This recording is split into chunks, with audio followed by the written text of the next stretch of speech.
नमस्कार दोस्तों, the legal Indian के इस एपिसोड में आप सबका स्वागत है।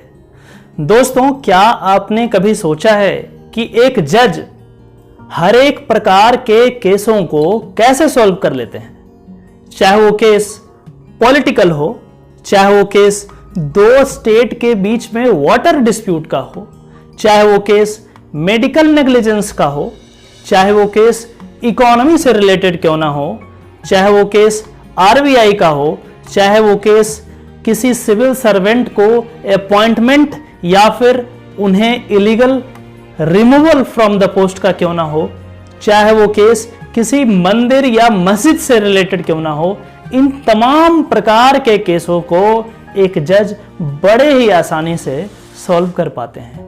ये क्वेश्चन हर एक लॉ स्टूडेंट के मन में, हर एक लोगों के मन में जरूर उठता होगा। मैं आपको आज बताने जा रहा हूं कि आखिर ये कैसे सॉल्व करते हैं। क्या हमारे लॉ में कुछ ऐसा प्रोविजन है जो एक्सपर्ट ओपिनियन के बारे में बताता हो? क्या जजेस चाहें तो एक्सपर्ट ओपिनियन ले सकते हैं? क्या यदि वो एक्सपर्ट ओपिनियन लेते हैं तो क्या वो बाइंडिंग होगा कोर्ट पे या नहीं? इन तमाम बातों को आज हम समझने का प्रयास करेंगे। दोस्तों, इसके लिए हम चलते हैं section 45 of Indian evidence act.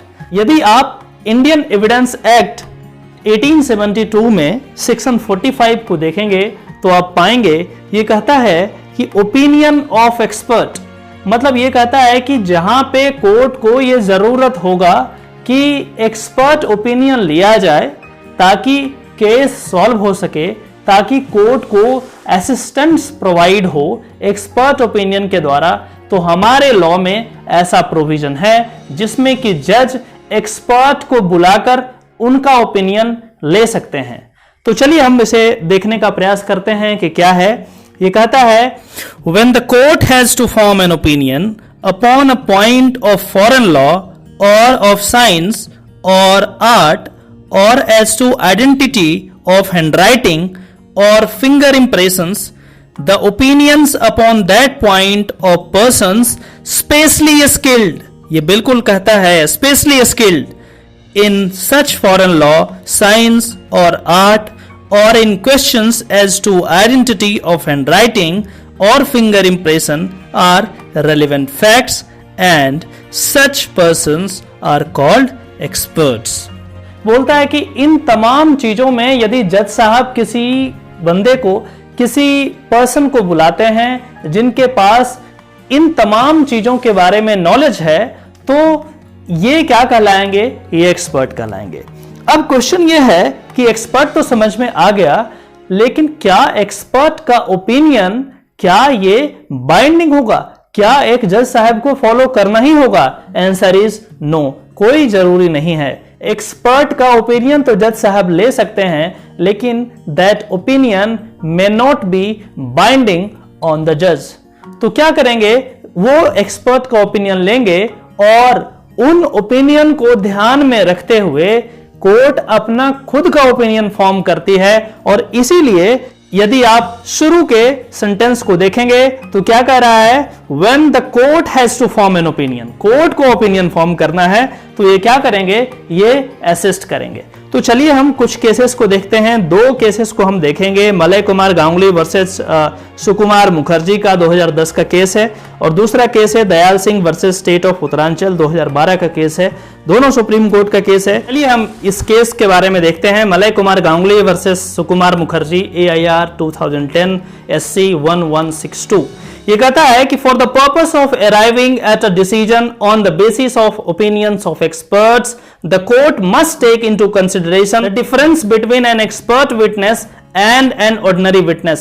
The opinion must be based on a person having special skill or knowledge in medical science.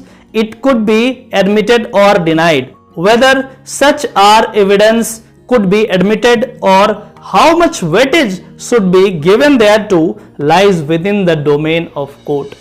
बोल रहा है कि एक्सपर्ट का ओपिनियन तो आप ले सकते हैं, लेकिन यह भी हो सकता है कि दो अलग अलग एक्सपर्ट का सेम पॉइंट पे अलग अलग ओपिनियन हो। उस सिचुएशन में आप क्या करोगे? किस एक्सपर्ट के ओपिनियन को ज्यादा वेटेज दोगे, किस एक्सपर्ट के ओपिनियन को कम वेटेज दोगे, इन तमाम तरीके का प्रॉब्लम अराइज हो सकता है। इन सारे सिचुएशन में ये कोर्ट पे डिपेंड करता है कि वो क्या करना चाहता है। एक्सपर्ट का ओपिनियन उनके पास है, now it is on the court to form an opinion based on the relevant facts which are there on the record.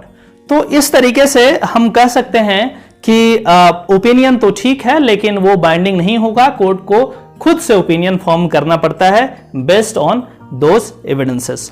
आगे हम बढ़ते हैं दूसरे केस पे। दूसरा केस है Dayal Singh versus state of Uttaranchal, AIR 2012 SC 3046 का है। ये कहता है कि the purpose of an expert opinion is primarily to assist the court in arriving at a final conclusion. Such report is not binding, ये बिल्कुल क्लियर कहता है, such report is not binding upon the court if eye witnesses evidence and other prosecution evidence are trustworthy, have credence and are consistent with the eye version given by the eyewitness, the court will be well within its jurisdiction to discard the expert opinion। ये कहता है कि court expert opinion को discard भी कर सकता है यदि आई विटनेस कोई है उस केस का और आई विटनेस कुछ कह रहा है और एक्सपर्ट कुछ और कह रहा है। उस सिचुएशन में जो आई विटनेस का ओपिनियन होगा, जो आई विटनेस का फैक्ट होगा, एविडेंस होगा, वो ज्यादा महत्वपूर्ण है with respect to the expert opinion.